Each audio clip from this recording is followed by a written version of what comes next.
आज के भाग में हम मानव तथा अन्य जंतुओं के कंकाल और संधि उपास्थि, उनके क्या क्या कार्य होते हैं उनके बारे में और जंतुओं की गति के बारे में विस्तार से जानेंगे।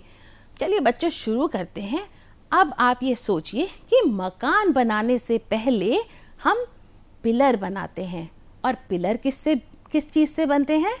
बिल्कुल सही, पिलर सीमेंट, बालू, सरिया, ईंट आदि इन सब चीज़ों से पिलर बनाए जाते हैं। और पिलर बनने के बाद मकान का ढांचा तैयार होता है और फिर मकान बनाया जाता है। बिल्कुल इसी प्रकार से जंतुओं में भी जंतुओं को निश्चित आकार और आकृति देने के लिए शरीर में एक ढांचा होता है जिसे कंकाल तंत्र कहते हैं। और बच्चों, यदि वह कंकाल तंत्र न हो तो जंतु सिकुड़ कर एक मांस के टुकड़े जैसा हो जाएगा। उसकी कोई आकृति नहीं होगी और कोई आकार नहीं होगा, क्योंकि उसके अंदर ढांचा मौजूद नहीं होगा। तो ये आप याद रखिए कि एक निश्चित आकार और आकृति के लिए कंकाल तंत्र होना आवश्यक है। तो मानव कंकाल तंत्र देखिए, ये अलग अलग अस्थियों से मिलकर बना है। मानव कंकाल विभिन्न हड्डियों से, बहुत सारी हड्डियों से मिलकर बना है। ये सभी हड्डियां एक दूसरे से जुड़ी हुई होती हैं और इन हड्डियों के ऊपर मांसपेशियां होती हैं। बिल्कुल इस तरह से, ये देखिए बच्चों, जैसे ये एक ढांचा है, ये देखिए ये ढांचा दिखाई दे रहा है आपको हड्डियों का, और इसके ऊपर क्या है? ये मांसपेशियां हैं। यानी अंदर ये हमारा ढांचा है और ढांचा हमारा किससे सुरक्षित है? मांसपेशियों से। और ये मांसपेशियां और हड्डियां ये हमारे शरीर के अंदरूनी जो हमारे आंतरिक अंग हैं उनको सुरक्षा प्रदान करती हैं। और उसके साथ साथ ये मांसपेशियां हड्डियों के जो जोड़ हैं उनको हिलने डुलने में सहायता प्रदान करती हैं। तो अब हम बात करते हैं मानव के कंकाल की, कि मानव का कंकाल ये हड्डियों का ढांचा है। तो मानव में कितनी हड्डियां होती हैं? तो बच्चों इसको आप याद रखिए कि मानव में कुल 206 हड्डियां यानी अस्थियां होती हैं। अब हम विस्तार से कंकाल के बारे में जानेंगे। तो बच्चों ये एक फ्लो चार्ट है। अब हम बात करते हैं कंकाल के बारे में। तो शरीर में उपस्थिति के आधार पर कंकाल दो प्रकार के होते हैं। बाह्य कंकाल यानी कि त्वचा के ऊपर वाला हिस्सा, बाह्य का अर्थ भी ऊपर होता है, और त्वचा के भीतर होता है अंतः कंकाल, यानी कि तो शब्द से ही पता चल रहा है बाह्य मतलब बाहर और अंतः माने अंदर। तो त्वचा के बाहर के हिस्से पे जो कंकाल होता है उसे बाह्य कंकाल कहते हैं, जैसे कि हमारे नाखून, हमारे बाल, और आपने जानवरों में देखा होगा सींग, खुर, ये सब बाह्य कंकाल के उदाहरण हैं। अब हम बात करते हैं अंतः कंकाल की, यानी कि त्वचा के अंदर पाए जाने वाले कंकाल के बारे में। उसे कहते हैं अंतः कंकाल, जो कि मानव की अगर बात करें तो कितनी अस्थियों से मिलकर बना होता है? बिल्कुल सही, 206 अस्थियों से मिलकर बना होता है। अंतः कंकाल दो भाग में विभाजित होता है। कौन कौन से हैं वो दो भाग? पहला है अक्षीय कंकाल। अक्षीय कंकाल 80 अस्थियों यानी 80 हड्डियों से मिलकर बना है। और दूसरा है अनुबंधीय कंकाल, जो कि 126 अस्थियों से मिलकर बना है।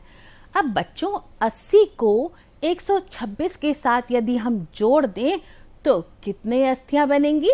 बिल्कुल सही, 206 अस्थियां, जो कि हमने अभी बात की थी कि मानव कंकाल 206 अस्थियों से मिलकर बना होता है। अब हम बात करते हैं अक्षीय कंकाल की, जो कि 80 अस्थियों से यानी 80 हड्डियों से मिलकर बना है। अक्षीय कंकाल के अंतर्गत आता है खोपड़ी, कशेरुक दंड और उरोस्थि तथा पसलियां। आप बिल्कुल परेशान, खोपड़ी तो आपको समझ में आ गया होगा, कशेरुक दंड ये भी आपको समझ में आ गया कि रीढ़ की हड्डी के बारे में बात कर रहे हैं। उरोस्थी ये थोड़ा नया शब्द है, और पसलियाँ ये तो आप जानते ही हैं, पसली पिंजर, पर हम इसको विस्तार से पढ़ेंगे इसलिए आपको बिल्कुल घबराने की ज़रूरत नहीं है। उसके बाद अनुबंधीय कंकाल जो कि 126 अस्थियों से मिलकर बना होता है, इसके अंतर्गत बच्चों आती हैं मेखलाएं। ये भी एक नया शब्द है, लेकिन जब आप इसको पढ़ेंगे तो ये आपको बहुत इंटरेस्टिंग लगेगा। मेखलाएं और हाथ और पैर की अस्थियों के बारे में जानेंगे, तो है ना ये बहुत इंटरेस्टिंग।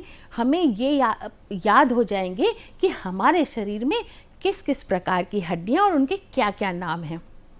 अब हम इनको बच्चों एक एक करके इनके बारे में जानते हैं।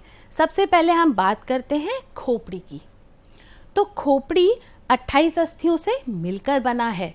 उसके खोपड़ी यानी ये वाला हिस्सा, ये इसमें दो प्रकार का होता है। एक तो कपाल, यानी कि ये जो हिस्सा है यहाँ से लेके यहाँ तक, ये होता है कपाल, और दूसरा होता है चेहरे की हड्डियाँ। तो सबसे पहले हम बात करते हैं अक्षय कंकाल में खोपड़ी की। खोपड़ी यानी गर्दन के ऊपरी भाग पर खोपड़ी टिकी रहती है, ये तो हम जानते हैं। यहाँ से ऊपर वाला हिस्सा ये खोपड़ी है। इसके दो भाग हैं, कपाल यानी कि ये वाला हिस्सा ये, और ये सामने है चेहरे की हड्डियाँ। ठीक है बच्चों। अब यदि मैं पूछूं कि कपाल ये किसकी सुरक्षा करेगा, तो आप तुरंत उत्तर दे सकते हैं कि ये मस्तिष्क की सुरक्षा करता है। और कपाल 8 अस्थियों यानी 8 हड्डियों से मिलकर बनता है। उसके बाद अगला है चेहरे की हड्डियां, यानी कि सामने वाला हिस्सा। तो ये अगर मैं आपसे पूछूं कि चेहरे की हड्डियां हमारे कौन से अंगों की सुरक्षा करती है, तो आप तुरंत इसका उत्तर बोलेंगे कि हमारी आँखों का, नाक, कान और जबड़ा, यानी जितने भी हमारे चेहरे पे संवेदी अंग हैं उनकी सुरक्षा चेहरे की हड्डियों के द्वारा किया जाता है। ये कुल 20 हड्डियां होती हैं। तो 20 हड्डियां चेहरे की और 8 हड्डियां यानी अस्थियां कपाल की, दोनों मिलकर 28 बनाती हैं। तो हमने यही बोला था कि खोपड़ी 28 हड्डियों से मिलकर बनी होती है। तो ये आई खोपड़ी गोल घूमती हुई। अब हम बात करते हैं अक्षय कंकाल के अंतर्गत आता है कशेरुक दंड, यानी कि रीढ़ की हड्डी। बच्चों ये कुल 26 अस्थियों से 26 हड्डियों से मिलकर बना है।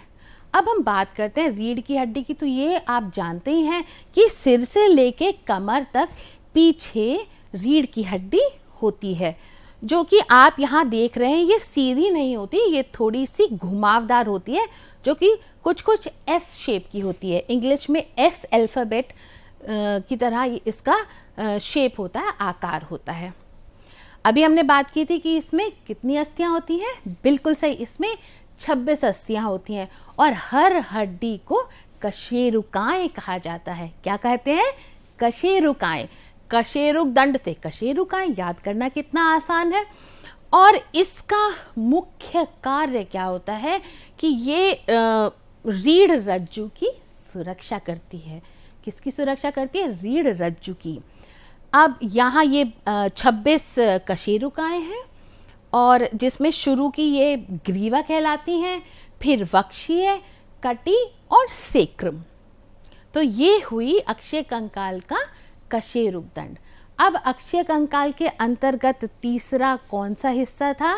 वो था उरोस्थी तथा पसलियां, यानी छाती की हड्डियां। ये भी 26 अस्थियों से मिलकर बनी है। तो आप पसलियां तो अच्छे से समझते ही हैं। हमारे जो वक्ष में के सामने जो एक पिंजरे के रूप में होता है, उसे पसलियां कहते हैं। तो मनुष्य के वक्ष में 12 जोड़ी लंबी और घुमावदार, ये देखिए यहाँ से घूमती हुई हड्डियां आती हैं।